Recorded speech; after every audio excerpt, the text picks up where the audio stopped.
I honestly don't know when things started to go south. One moment, Sophia and I were just happy. I mean, really happy. I can still picture our wedding day like it was yesterday.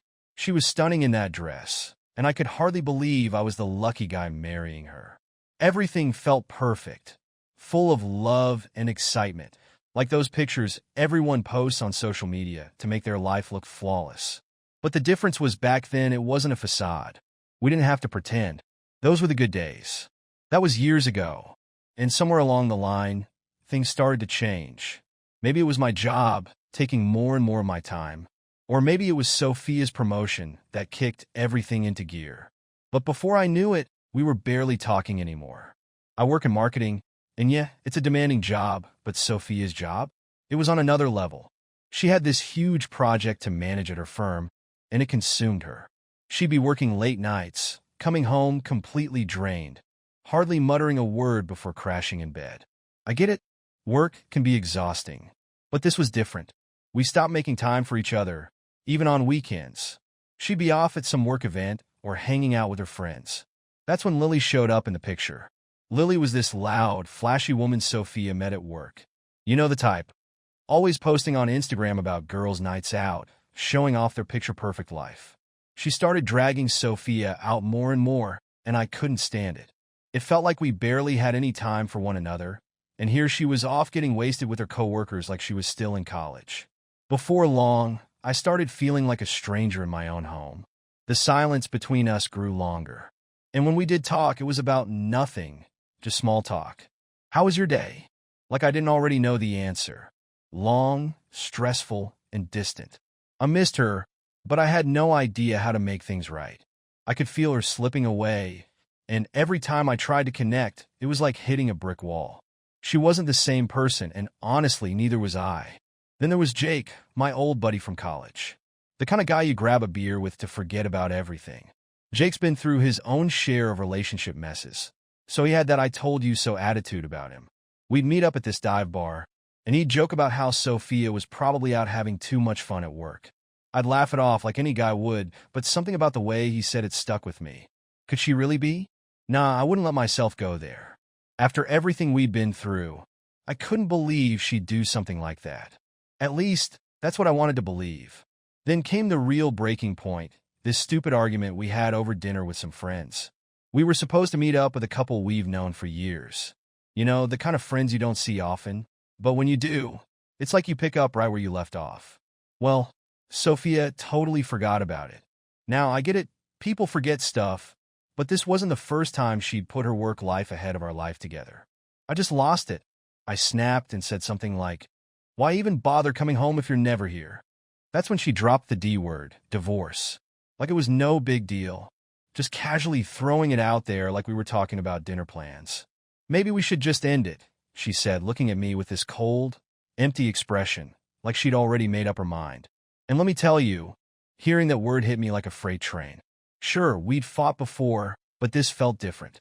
This was the first time she'd actually suggested it. Like she was done.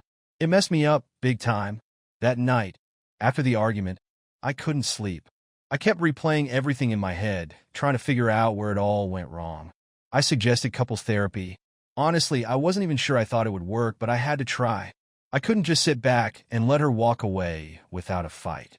So, we scheduled an appointment with Dr. Philip Blackwell, this couple's therapist everyone said was top-notch. I was hoping he could help us figure things out, maybe even get us back to where we were before all of this. How naive I was. When Sophia agreed to therapy, I thought maybe, just maybe, this could turn things around. Couples therapy was supposed to be the solution, right? That's what everyone says, go to therapy, talk things through, and everything magically gets better. So, we went to see Dr. Philip Blackwell, who came highly recommended as the expert. Our first session wasn't terrible, I guess. We laid out all the issues, the same ones we'd been avoiding for months, communication problems, work stress, and that damn wall between us. But then Philip hit me with something that didn't sit right. After just one session, he suggested individual therapy, as if seeing a therapist on our own was going to fix everything.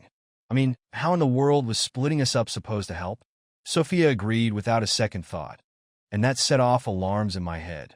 I questioned it, of course, but Philip reassured me that it was normal. You both need to work on yourselves before you can work on each other, he said in his calm, professional tone, like he had all the answers. Reluctantly, I agreed. What else could I do? I was clinging to whatever hope I had left of saving this marriage. But things didn't improve. In fact, they only got worse.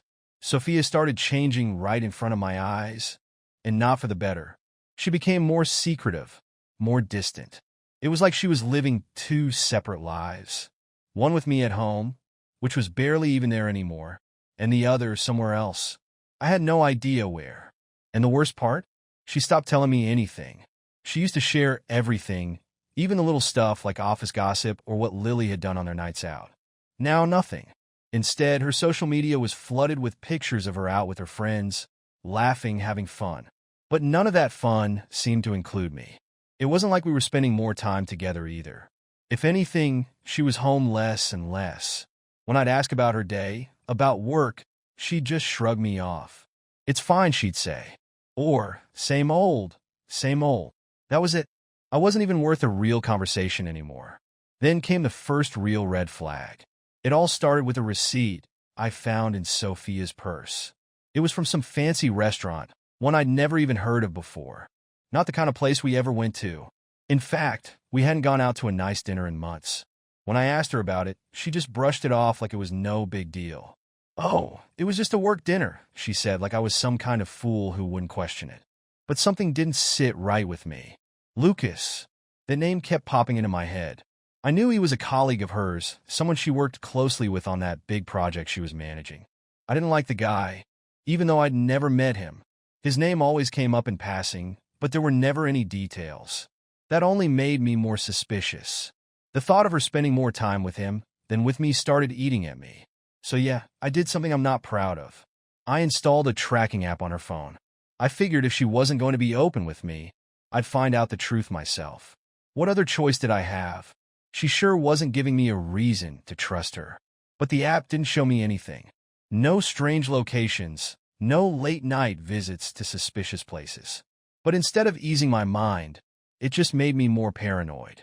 It felt like something was off, and I could feel it in my gut. The real wake-up call came during our next therapy session.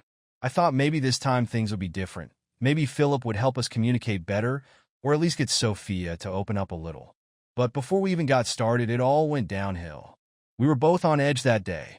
The car ride over was dead silent, but not the peaceful kind. It was the kind of silence where you can feel the tension building, just waiting for something to explode. By the time we pulled into Philip's parking lot, I don't even remember what set it off, but we were already fighting. Maybe it was me questioning her about another late night at work. Or maybe she was mad that I'd been distant lately.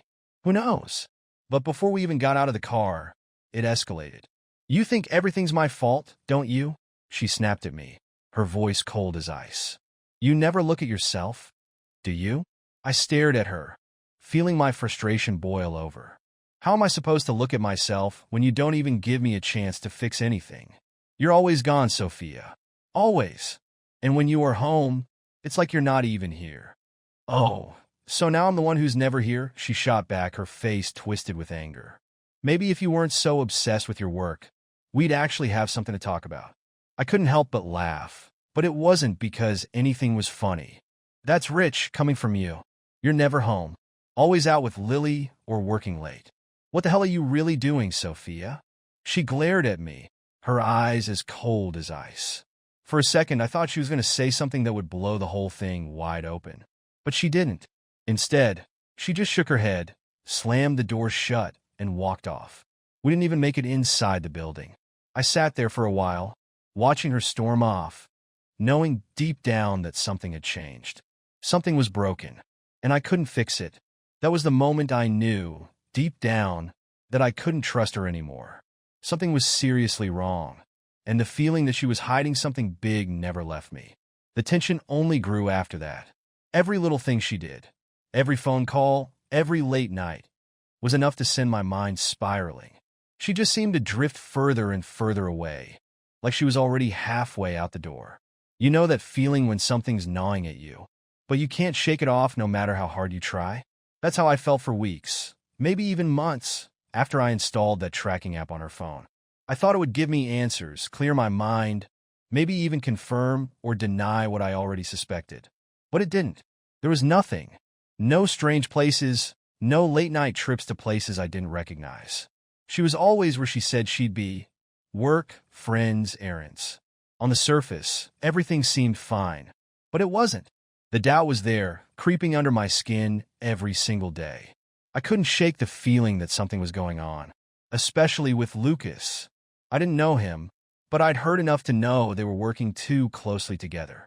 And every time I thought about it, my mind went to dark places.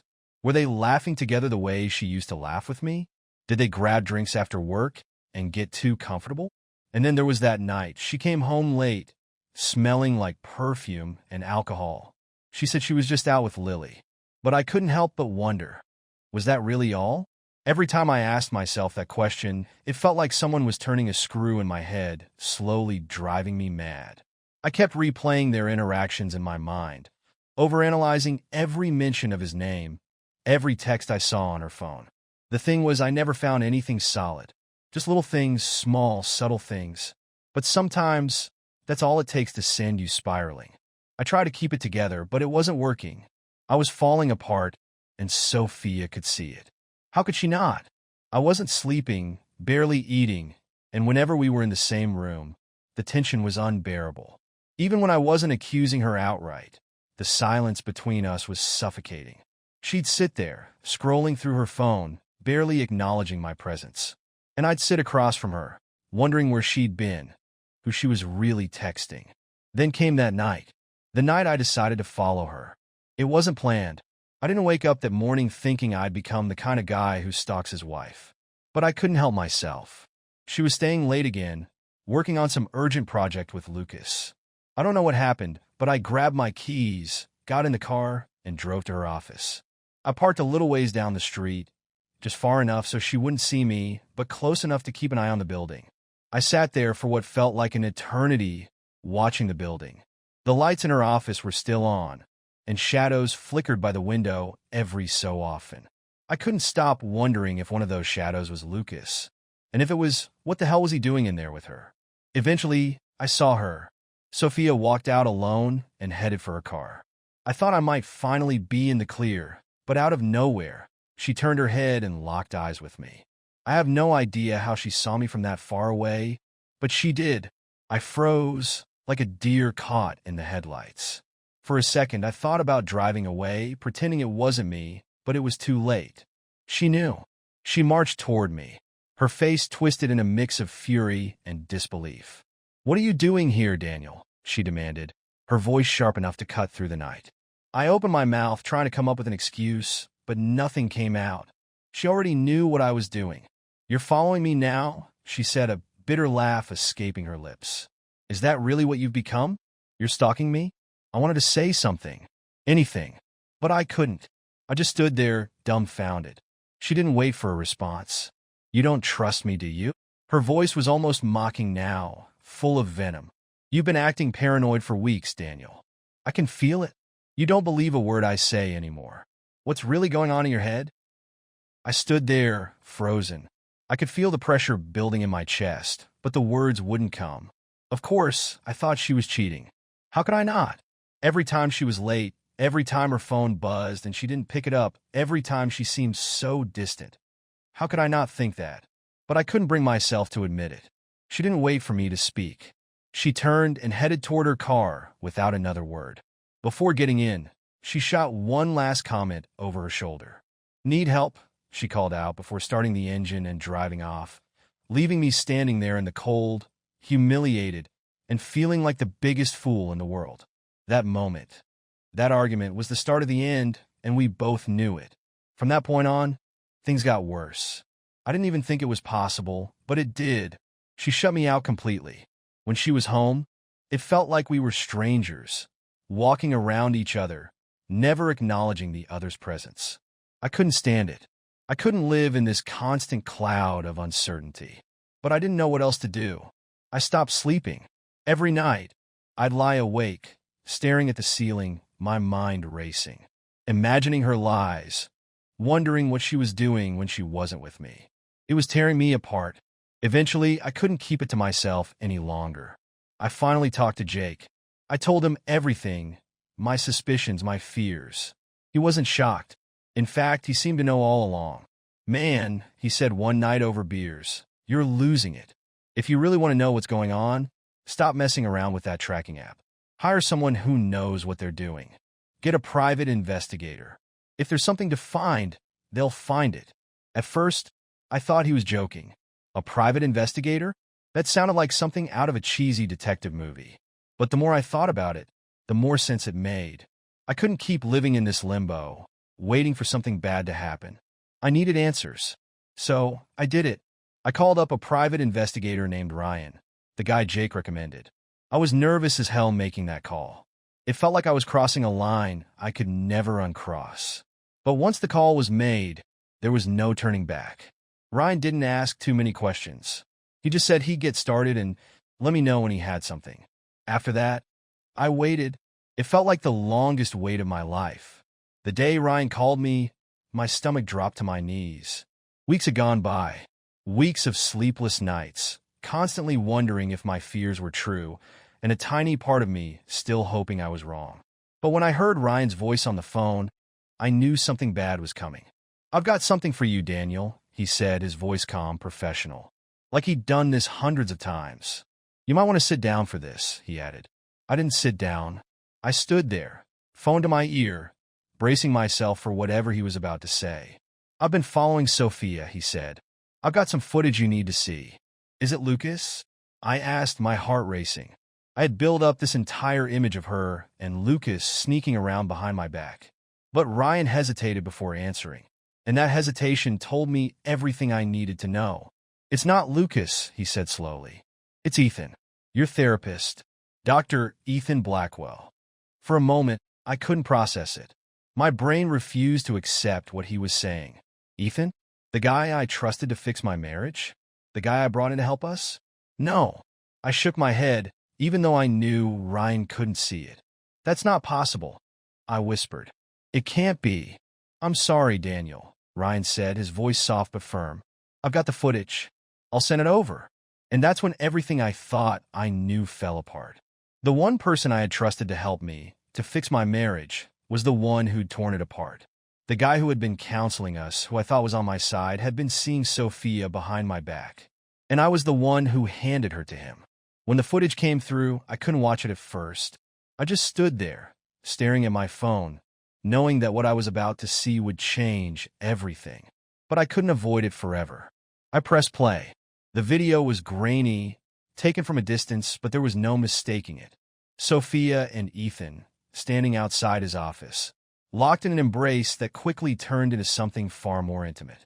They didn't even care that they were in the open, in the middle of the street like nobody was watching.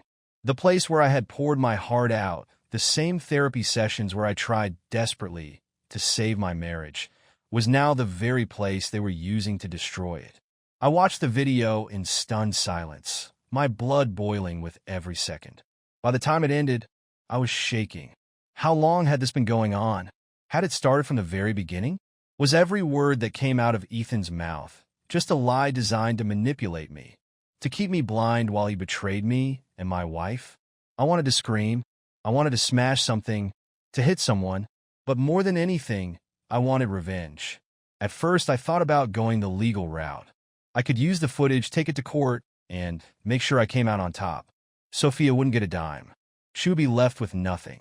It sounded like a simple, effective plan. But the more I thought about it, the more it felt hollow. I wasn't just dealing with a cheating wife anymore. I was dealing with betrayal on a scale that made my skin crawl. I needed more. I needed to make them both pay. Not just in a courtroom, but in a way that would leave them nowhere to hide. From everyone, everywhere. The idea crept into my mind slowly, like a shadow at the corner of my vision. I wasn't going to settle for some quiet legal victory. No, I was going to burn their lives to the ground in a way they couldn't ignore, in a place where they couldn't escape the public eye. Social media. It was the perfect place for revenge, and I knew exactly how to use it. Sophia had worked so hard to build this perfect, curated image online, this idealized version of herself that everyone envied. And Ethan? He had his career, his reputation as a respected psychologist. They both had something to lose, and I was going to make sure they lost it all. The more I thought about it, the clearer the plan became.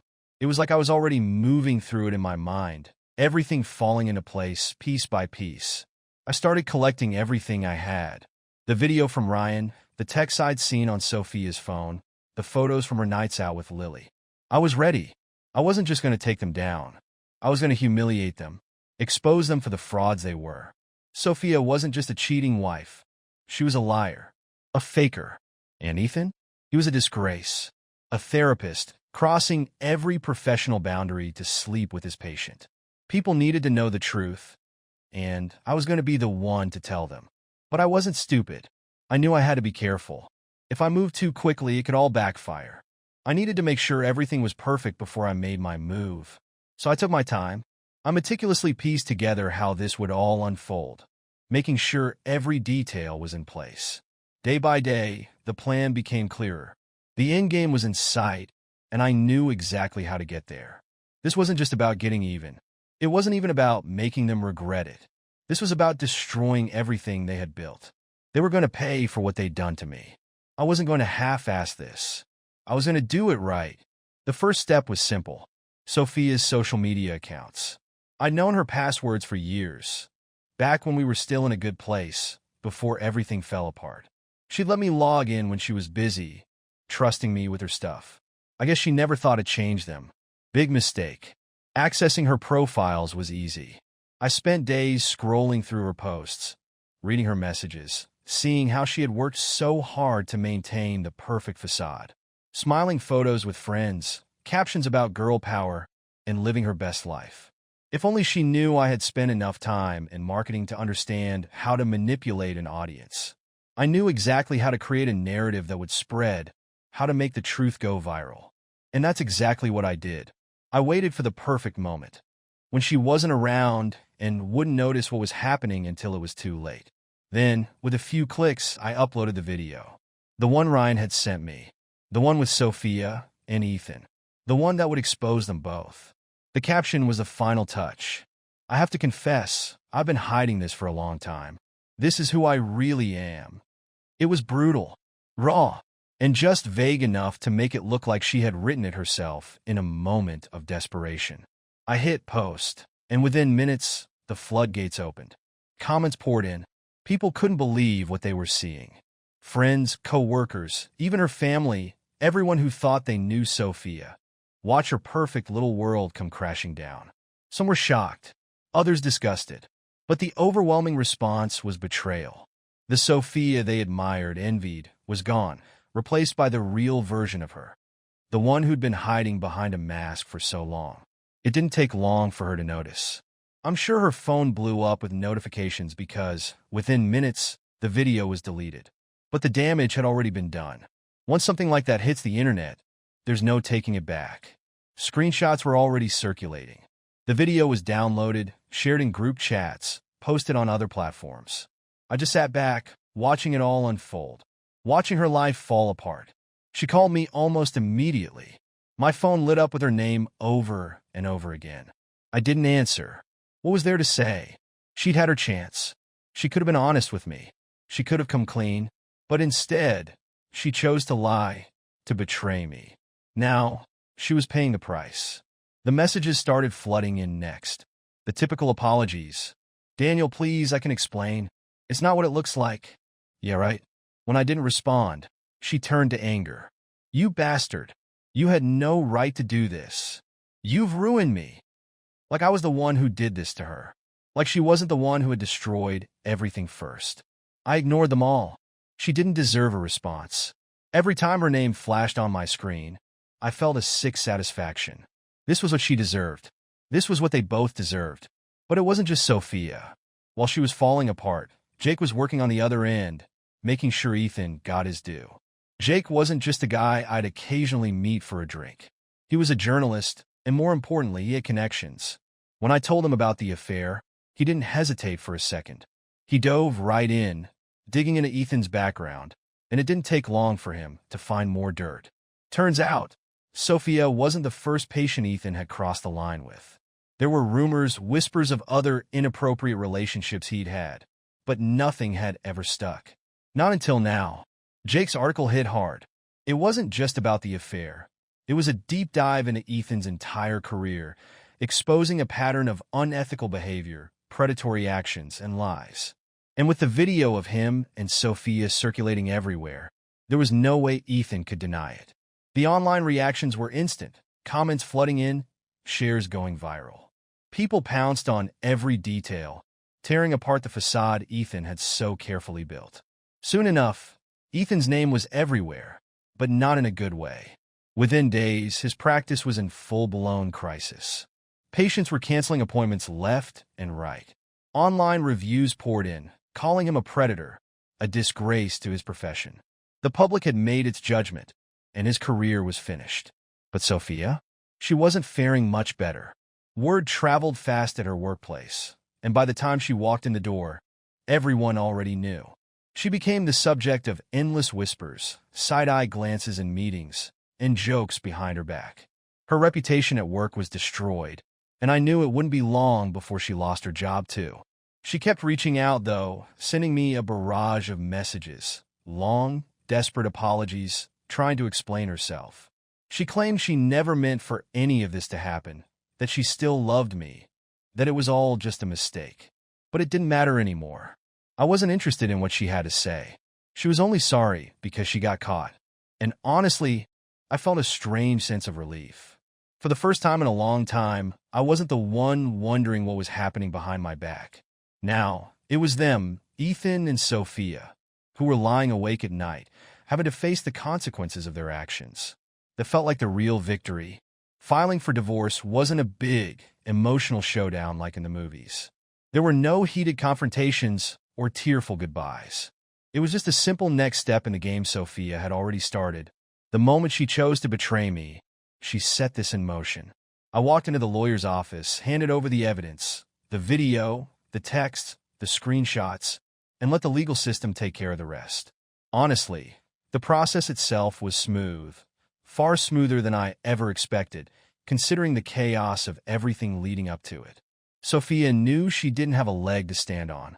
How could she? The video alone was enough to bury her in court. Of course, her lawyer tried to downplay it, tried to argue that it was a private issue, that it shouldn't impact the division of assets. But my lawyer, sharp as a tack, knew exactly how to handle it. We didn't just present her as an unfaithful wife. We framed her as reckless, unstable, someone who had humiliated herself publicly and compromised everything we had together. The court sided with me, and I walked out with the house, most of our savings, and everything that really mattered. Sophia was left with practically nothing. But it wasn't the money that made it a victory. It was the look on her face as she sat there, defeated, knowing that her own choices had cost her everything. She didn't even look at me during the proceedings. Maybe she was ashamed. Maybe she couldn't stomach the fact that this was the way it all ended. I thought that was it. Once the divorce was final, I assumed we'd part ways and I'd never have to deal with her again. But, of course, it wasn't that simple. A few days after the ruling, Sophia started calling again. But this time, something was different. She wasn't angry. She wasn't accusing me of ruining her life. This time, she was apologetic, almost begging for a chance to talk. She wanted to explain herself like somehow that would undo everything. She said she missed me, that she regretted everything, and that we could still fix what we had. It was pathetic, honestly. A part of me almost felt sorry for her, but mostly I just felt disgusted. The woman I had married, the person I thought I knew, was gone. She had made her choices, and now she had to live with them. I didn't respond to her calls or texts. She wasn't worth the time or energy anymore. I had already cut her off in my mind long before the divorce was even finalized. Now, it was just about letting my life catch up to that reality. And slowly it did. Jake had been a solid support through everything. After his article went viral, we became even closer. He'd always been the friend I could count on, but after all this, he made sure I was doing okay. We'd grab drinks, talk about anything but Sophia, just letting myself reconnect with the world beyond the wreckage of my marriage. And that's when I met her. Her name was Chloe, a friend of Jake's from work. We hit it off right away, but it wasn't rushed or forced. It was easy, comfortable. She wasn't like Sophia. She didn't have to put on a perfect show or hide behind a mask. Chloe was real, honest, And after everything I had been through, that was exactly what I needed. We started spending more time together, casually at first. But over the weeks, I realized something had changed. I was laughing again, enjoying life. Not because I was trying to forget, but because I was truly starting to look forward to something. She wasn't a rebound or a replacement. She was something different, something better. Sophia eventually stopped reaching out. I think she finally realized that it was over, that I wasn't going to give her the closure or redemption she so desperately wanted. And honestly, I didn't think about her much anymore. She had become a part of the past I was ready to leave behind. One day, Chloe and I were packing for a weekend trip. Nothing extravagant, just a quick getaway to the coast. As I folded my clothes and tossed them into the suitcase, I caught myself smiling. Really smiling. Not because I was escaping something, but because I was actually looking forward to something again. Chloe walked into the room, laughing at some ridiculous joke Jake had sent her. She sat on the edge of the bed, watching me struggle with the suitcase. And for the first time in a long time, I felt at peace. No ghosts from the past. No weight of betrayal holding me back. I turned to her and asked, "You ready?" She smiled back, her eyes bright. More than ready. And just like that, I knew. I was finally leaving everything behind. The bitterness, the anger, the lies. They didn't define me anymore. I had burned that part of my life down, and now I was ready for something new. We walked out the door together, leaving everything that had come before in the past. The road ahead was wide open.